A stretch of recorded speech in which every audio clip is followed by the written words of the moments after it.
नमस्कार. आज आपण एकदम घट्टसर दह्याची खमंग अशी कढी बघणार आहोत. कितीही उकळली तरीही कढी फुटत नाही आणि दही वेगळं आणि पाणी वेगळं हे होत नाही. तर व्हिडिओ स्किप न करता पूर्ण बघा. मी एक कुकरचा डबा भरून घट्टसर असं दही घेतलं आहे. 1 वाटी बेसन घेतलं आहे. हिरव्या मिरच्या, कढीपत्ता, कोथिंबीर, जिरे, मोहरी, हळद इतकं सामान घेतलं आहे. तर आता आपण सुरुवातीला जे दही घेतलं आहे ते मिक्सरमधून काढून घेऊ. पूर्ण दही मिक्सरच्या भांड्यामध्ये काढून घेते आणि त्यामध्ये जे वाटीमध्ये बेसन घेतलं आहे ते पण टाकते.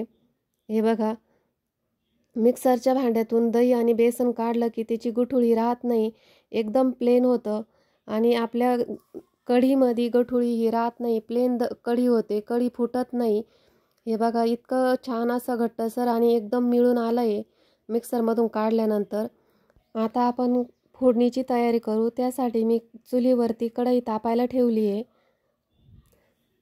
कढईमध्ये मी 2 चमचे तेल टाकते आहे. तेल चांगलं तापलं आहे. त्यामध्ये आता मी लसूण टाकते आहे. लसूण चांगला तळल्यानंतर हिरव्या मिरच्या टाकायच्या आहे. हिरव्या मिरच्या पण थोड्याशा तळू द्यायच्या आहे. त्यानंतर 1 चमचा मोहरी टाकायची आहे. मोहरीनंतर 1 चमचा जिरे टाकायचे. दोन्ही चांगले तळून घ्यायचे आहे. नंतर कढीपत्ता टाकायचा आहे, तो पण तळून घ्यायचा आहे चांगला. पाव चमचा हळद टाकायची आहे. हळद पण चांगली छान अशी तळून घ्यायची, तिचा कलर बदलेपर्यंत. खमंग अशी फोडणी द्यायची, त्याने कढीची चव खूप छान लागते. त्यानंतर मिक्सरमधून काढलेले दही आणि बेसन आपण टाकून द्यायचं आहे. थोडंसं पाणी टाकायचं आहे वरतून. पाणी टाकल्यानंतर सगळीकडून अशी हलवून घ्यायची आहे, म्हणजे दही आणि बेसन हे मिक्स होऊन जातं. आता आपण उकळी यायची वाट बघू. उकळी आल्यानंतर मीठ टाकायचं आहे, पण माझा व्हिडिओ बंद असल्यामुळे तुम्हाला दिसलं नाही. मीठ टाकल्यानंतर चांगलं हलवून घ्यायचं आहे. त्यानंतर आपण थोडीशी कोथिंबीर टाकू वरून. कोथिंबीर शेवट टाकायची आहे, नाहीतर ती काळवंट अर्धी जर टाकली तर. चांगली मिक्स करून घ्यायची आहे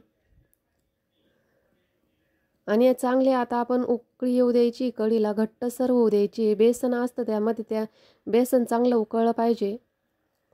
तर हे बघा, दाटसर दिसायला लागली कढी. कढी आपली झाली की तिचा कलर बदलतो. हे बघा, कलर बदलला आहे आपल्या कढीचा, त्यामुळे आपली कढी झाली आहे आता आणि एकदम दाटसर कढी झाली आहे. असं नवनवीन व्हिडिओ बघण्यासाठी माझ्या चॅनलला लाईक करा, शेअर करा आणि सबस्क्राईब करायला विसरू नका. माझ्या पद्धतीने नक्की कढी करून बघा. स्वस्त राहा आणि मस्त खा. असेच नवनवीन व्हिडिओ माझे बघत राहा.